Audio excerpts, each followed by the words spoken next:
11 de diciembre del 2025. Fuente rebelión.org.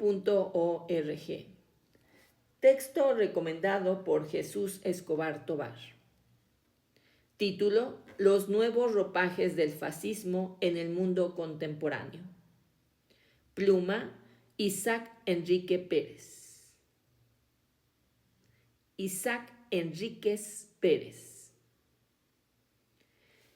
En antaño, durante la primera mitad del siglo XX, el fascismo, como ideología política y cultural totalitaria, pudo representarse en personajes históricos como Adolf Hitler, Benito Mussolini, Francisco Franco, Joseph Goebbels, Heinrich Himmler, entre otros líderes.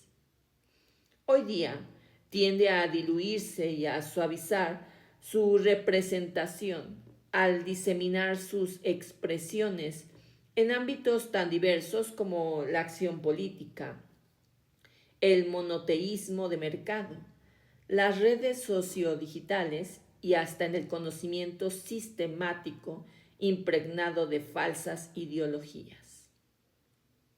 Si el fascismo se caracterizó por una concentración extrema del poder en esos personajes totalitarios y apegados a una ideología de extrema derecha, hoy en día es necesario comprender los renovados disfraces que adquiere este movimiento político y los regímenes instaurados a su amparo.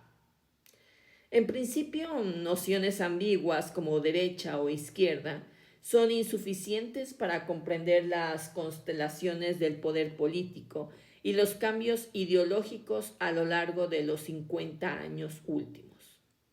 Las élites políticas experimentan una crisis de identidad y una ausencia de ideologías y de proyectos políticos que conducen a la desestructuración del espacio público y a que afloren los intereses creados, el pragmatismo y su proclividad a la corrupción y a la rapacidad.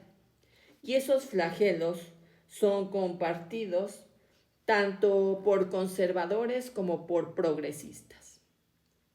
De ahí que los nuevos rasgos del fascismo escapen a esas limitadas categorizaciones del espectro político y se finquen más en una diseminación o dispersión del poder en múltiples expresiones y contextos. El fascismo se caracteriza por suprimir el disenso y el pluralismo y por instalar un pensamiento hegemónico que inhibe toda posibilidad de aceptar la diferencia. La censura del pensamiento crítico es su expresión más acabada, hasta alcanzar niveles de intolerancia y persecución. A su vez, exalta las nociones indivisibles de pueblo, nación, patria y raza, en tanto que el individuo diferenciado es supeditado a ello hasta ser diezmado. Como régimen de gobierno exacerbó el militarismo, posturas ultranacionalistas e incluso racistas, siendo el Tercer Reich un ejemplo tajante al respecto. Ideológicamente, el fascismo no se identifica ni con el liberalismo, ni con la socialdemocracia, ni con el anarquismo, mientras que impone una fuerte oposición al socialismo y a la democracia participativa. La autoridad es crucial para el fascismo en aras de imponer un orden social y una estabilidad política regidos por la disciplina extrema y la obediencia a las cadenas de mando, tal forma que los valores y actitudes de la milicia se extiendan al conjunto de la sociedad en aras de procurar la unidad nacional y la homogeneización del pensamiento. La victimización es una de sus prácticas recurrentes y desde ella se conforman enemigos imaginarios a los cuales hay que repeler y atacar por distintos medios, incluida la violencia. De ahí que la organización y movilización de la población se ciña a ello y se apegue a los dictados de un partido totalitario que impone rasgos sectarios y contribuye, bajo las órdenes de un dictador centralista, a preparar el camino para la lucha armada.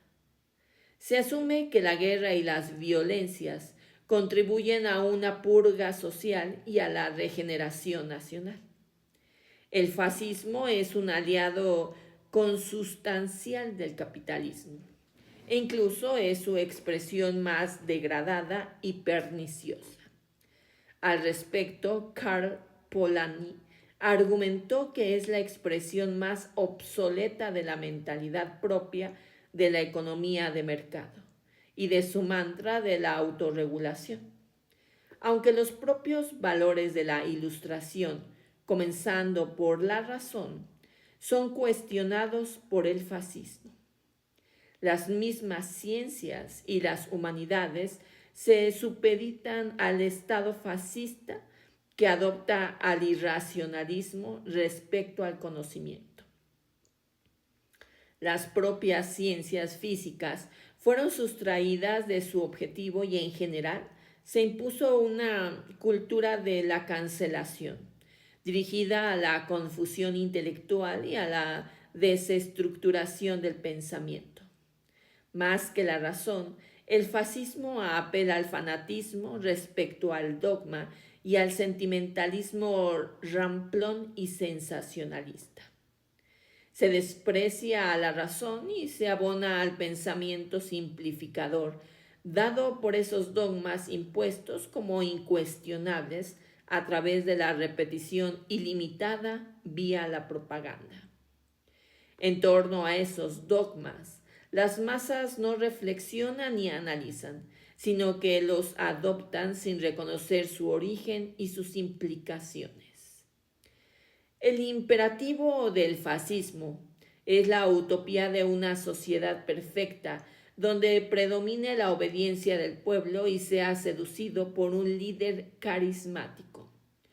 El panóptico y la profilaxis desempeñan una función relevante al erradicar toda disfunción de ese cuerpo social.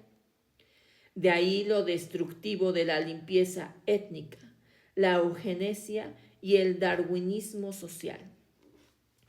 Las masas son incentivadas a través del miedo y se apela a su frustración y resentimiento a través de la propaganda, la desinformación y la manipulación de las emociones colectivas y los sentimientos del individuo de cara a los chivos expiatorios creados artificialmente. De ahí que se aproveche la crisis social y económica para instalar un sentimiento de tragedia y catástrofe que incentive la movilización de la población. Sintetizados de manera breve estos rasgos del fascismo, cabe preguntarse, ¿de qué manera se manifiestan en las sociedades contemporáneas alguna o algunas de las facetas de esta ideología política y cultural? Si bien no se presentan en su totalidad como ocurrió entre 1920 y 1945, ni se concentran en una forma de gobierno o en algún líder político, el fascismo se manifiesta de manera dispersa, fragmentada, suavizada y encubierta en distintos actores, agentes y circunstancias, adquiriendo ciertos nodos en múltiples sociedades. A saber, a. La instalación de un sectarismo maniqueísta en los sistemas políticos que, disfrazados de la ideología de la democracia liberal, subyacen en ellos el enfrentamiento, el odio y la creación de enemigos reales o imaginarios. El espacio público se disuelve para tornarse una arena de confrontación desmedida